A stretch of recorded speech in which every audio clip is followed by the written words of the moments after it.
വാർത്തകളിലേക്ക്. കൊടും കുറ്റവാളി ഗോവിന്ദച്ചാമി കണ്ണൂർ സെൻട്രൽ ജയിൽ ചാടാൻ സെല്ലിന്റെ കമ്പി മുറിച്ച് നുഴഞ്ഞു പുറത്തേക്കിറങ്ങി. ഗോവിന്ദച്ചാമി ജയിലിൽ ചാടാനായി സെല്ലിൽ നിന്ന് പുറത്തേക്കിറങ്ങുന്നതിന്റെ CCTV ദൃശ്യങ്ങൾ കേരള വിഷൻ ന്യൂസിന് ലഭിച്ചു. തുണി ഉൾപ്പെടെയുള്ള സാധനങ്ങൾ പുറത്തേക്കിട്ട ശേഷമായിരുന്നു ഈ തടവുചാട്ടം.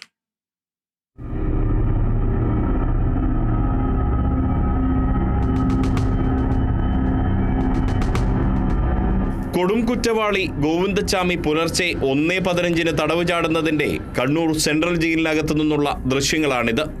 ആദ്യം ഒരു തുണി പുറത്തേക്കിട്ടു, പിന്നീട് സെല്ല് മുറിച്ചു മാറ്റി അതിൻ്റെ വിടവിലൂടെ നുഴഞ്ഞിറങ്ങി സെല്ലിന് പുറത്തേക്കെത്തി. നേരെ മറുവശത്തേക്കോടി. ചുറ്റും കണ്ണോടിച്ച ശേഷം 3 തവണയായി തുണിയുൾപ്പെടെയുള്ള സാധനങ്ങൾ എടുത്തു. 1:20 സെല്ലിൻ്റെ പുറത്തേക്കിറങ്ങി. പിന്നീട് അതീവ സുരക്ഷയുണ്ടായിരുന്ന 10ാം ബ്ലോക്കിൻ്റെ മതിൽ ചാടിക്കടന്നു. ആ ബ്ലോക്കിൻ്റെ പുറത്തും ജയിലിനകത്ത് 2.5 മണിക്കൂറോളം ഗോവിന്ദച്ചാമി പരിസര നിരീക്ഷണം തുടർന്നു. അതിൻ്റെ CCTV ദൃശ്യങ്ങളും ഇപ്പോൾ പുറത്തു വന്നു.